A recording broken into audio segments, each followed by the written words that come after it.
I now recognize myself for 5 minutes of questioning. My first question is to Mr. Jones. The cartels have essentially taken over a lot of the drug networks inside many of the United States cities. If you look at some headlines just in the past few weeks about San Francisco alone, they basically have seized control and are coordinating with the gangs to seize control of the drug trade in San Francisco. They've essentially taken over all the criminal networks, much like a mafia.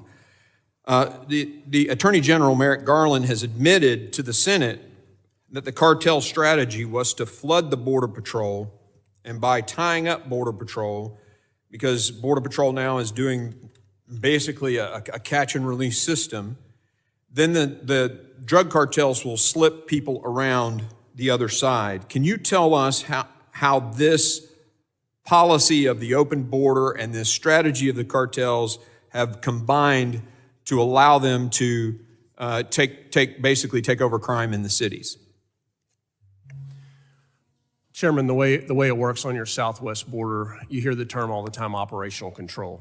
The problem is no one ever tells you what that means and how the cartels have it, and that's what I'm going to share with you here today.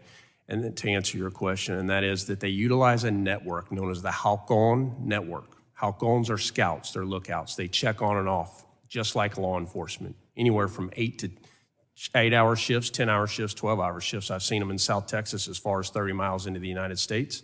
I have seen them in Arizona as far as 70 miles. They leverage two-way handheld encrypted radios, sometimes encrypted apps, and they communicate back to what is known as Central. So what happens is you have these lookouts everywhere. And when what they call the gate is open, the gate meaning a bend in the river or a bend at your border, when there is no law enforcement, they surge with whatever commodity it is that they want to push. So when you're talking about based on the policies of all of these migrants that have come from all over the world, what is happening is the cartel by design will push hundreds of people, as you have seen on every news station over the last few years, and media focuses on that.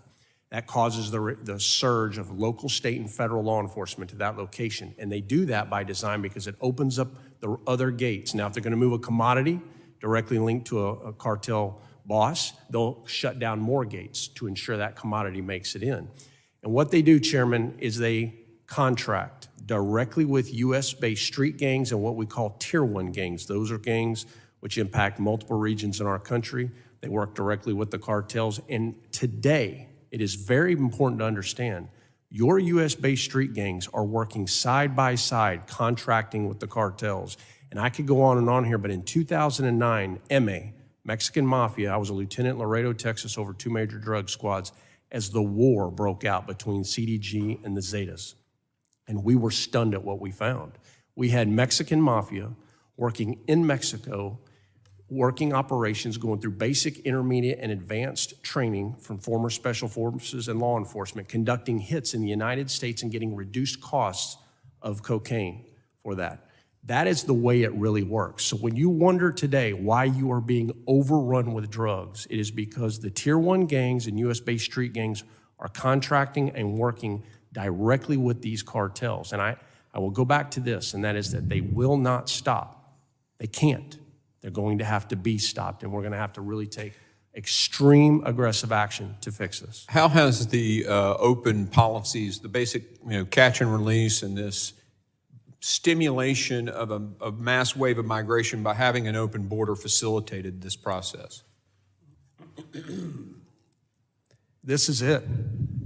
I want to be very clear here. Historically, your cartels, the Mexican cartels, we call them drug cartels because that's what they were. Today, they are in over 54 countries around the world. This is not a US-Mexico problem, ladies and gentlemen. Cartel Jalisco in New Generation, we know, is in 48. This will not stop. And now they've transitioned into the final version of human trafficking known as debt bondage. And I am holding it in my hands. This is it. This is how emboldened they've become.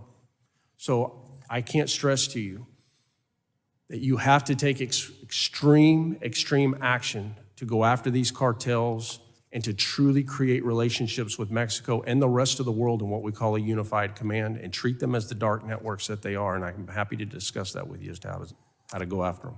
Thank you.